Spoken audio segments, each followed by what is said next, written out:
ಆಗ ಅವ್ರ ಕೈಯಲ್ಲಿರುವಂಥ ಜೋಳಿಗೆ ಬೆತ್ತ ನದಿ ದಂಡೆ ಮೇಲಿಟ್ಟು ಸ್ನಾನ ಪೂಜೆ ಮಾಡ್ತಾರೆ.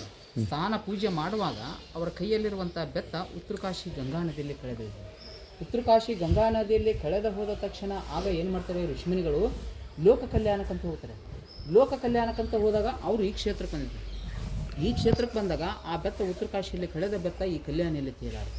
ಈ ಕಲ್ಯಾಣಿಯಲ್ಲಿ ತೇಲಾಡ್ದು ನೋಡಿ, ನಾನು ಉತ್ತರಕಾಶಿಯಲ್ಲಿ ಬೆತ್ತ ಕಳ್ಕೊಂಡಿದ್ದೆ, ನನ್ನ ಬೆತ್ತ ಇಲ್ಲಿದೆ ಅಂತಂದು ಆಗ ಋಷಿಮುನಿಗಳು ನಾಮಕರಣ ಮಾಡಿದರು. ಆಗ ಉತ್ತರಕಾಶಿ ಜಲಮಾರ್ಗವಾಗಿ ಇಲ್ಲಿ ಬಂದೈತಂದ್ರೆ ಇದು ದಕ್ಷಿಣದ ಕಾಶಿ, ಕಾಶಿ ತೀರ್ಥ, ದಕ್ಷಿಣದ ಕಾಶಿ ಮಹಾಕೂಟೇಶ್ವರ ಅಂತಂದು ಅಲ್ಲಿಂದ ಈ ಕ್ಷೇತ್ರಕ್ಕೆ ನಾಮಕರಣ ಮಾಡಿದರು.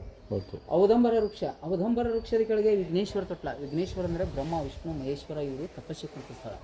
ದತ್ತಾತ್ರೇಯನ ವಾಸಸ್ಥಳ ಇದು. 108 ಇಷ್ಟ ಸಿದ್ಧಾರ್ಥಿ ಸಿದ್ಧಿ ಗಣೇಶ. ಅಂದರೆ ನಿಮ್ಮ ಮನಸ್ಸಿನಲ್ಲಿ ಏನಾದ್ರು ಸಂಕಲ್ಪ, ಶಾಲೆ ಬಗ್ಗೆ, ಪರೀಕ್ಷೆ ಬಗ್ಗೆ, ಪೇಪರ್ ಬಗ್ಗೆ, ನೌಕರಿ ಬಗ್ಗೆ, ಬಿಸ್ನೆಸ್ ಬಗ್ಗೆ, ಆರೋಗ್ಯದ ಬಗ್ಗೆ, ಮಕ್ಕಳ ಬಗ್ಗೆ, ಮಕ್ಕಳಿಲ್ಲದವ್ರ ಬಗ್ಗೆ, ಮಕ್ಕಳ ಮದುವೆ ಬಗ್ಗೆ, ಮನೆ ಕಟ್ಟೋದ ಬಗ್ಗೆ ಏನಾದರೂ ಮನಸ್ಸಿನಲ್ಲಿ ಸಂಕಲ್ಪ ಮಾಡಿಕೊಂಡು ಕೆಳಗಿಳಿದು ತೀರ್ಥ ಪೋಕ್ಷಣೆ ಮಾಡಿಕೊಂಡು ಹೋಗುವಂಥ ಈ ಕ್ಷೇತ್ರದ ನಿಯಮ. ಆ ತೊಟ್ಲ ಮುಟ್ಟುವುದರಿಂದ 108 ದೋಷಗಳ ಪರಿಹಾರ ನಿಮಗೆ, ನಿಮ್ಮ ಕುಟುಂಬಕ್ಕೆ ದೋಷಗಳಿದ್ದರೆ ದೋಷಗಳ ಪರಿಹಾರ, ಕೆಳಗಿಳಿದು ತೀರ್ಥ ಹಾಕೋದು ಸಂಕಲ್ಪ ಮಾಡ್ಕೊಂಡು ನಿಮ್ಗೆ ಎಷ್ಟಾಗುತ್ತೆ ಕಾಣಿಕೆ ಹಾಕಿ ಒಳ್ಳೆಯದು.